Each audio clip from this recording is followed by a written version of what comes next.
Welcome to RK Telugu TV. Welcome to RK Telugu TV.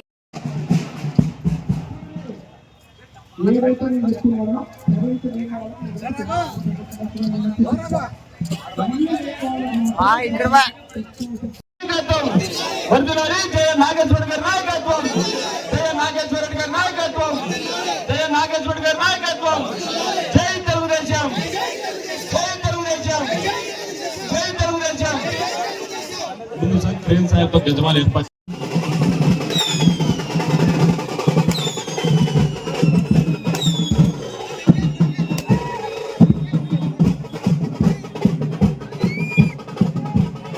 జాతీయ స్థాయిలో దేశ విదేశాలు నిలబెట్టినటువంటి వ్యక్తి నారా చంద్రబాబు నాయుడు గారు.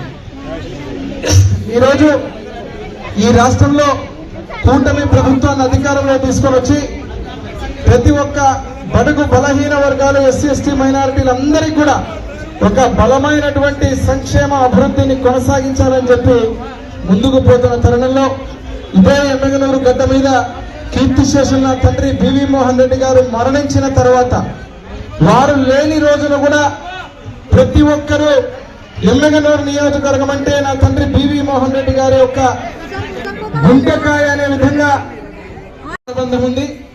ఇక్కడున్న గతంలో ఉన్న నాయకులందరికీ నా తండ్రి బివి మోహన్ రెడ్డి గారితో కూడా అనుబంధం ఉంది ఇక్కడున్న నాయకులందరికీ. కాబట్టి మరి కొంతమంది మీ సొంత గూటికి వచ్చారు, ఏ రోజైతే పార్టీని వదిలిపెట్టిపోయారో మళ్ళీ ఈరోజు సొంత గూటికి వచ్చారు.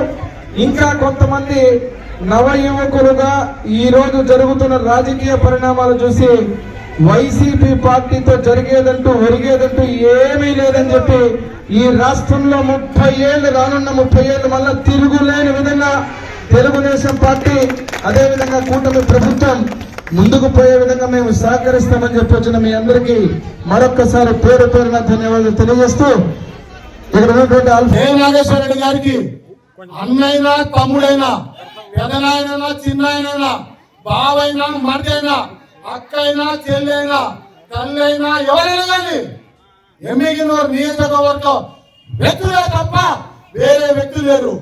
నేను ఇంతవరకు ఏ పదవి లేకుండా పోవడానికి కారణం నేను నమ్మిన నాయకుడికి అక్కలు ఉన్నారు, తమ్ముళ్ళు ఉన్నారు, అన్నలు ఉన్నారు, బావలు ఉన్నారు, మామలు ఉన్నారు. అందుకే వాళ్ళ పదవులు బట్టే నాకు ఏ పదవి లేకుండా ఎంగిలి ఇస్తరాకులుగా తరిమేశారు. కానీ ఈరోజు నా మిత్రుడికి శేఖర్కి ఒక మంచి విలువైన స్థానం ఇచ్చినట్టు దానికి ఏక కారణం జయ నాగేశ్వరుడికి బంధువులు లేవు, బంధాలు లేవు. అలాంటి మా ఊరి బావ, మా ఊరి అన్న, మా ఊరి తమ్ముడు అని సగర్వంగా నమ్మి పార్టీలో చేరాను. ఇంకా బలంగా చెప్పుకుంటూ పోతే ఎన్నో విషయాలు ఉన్నాయి జయ నాగేశ్వరుడి గురించి.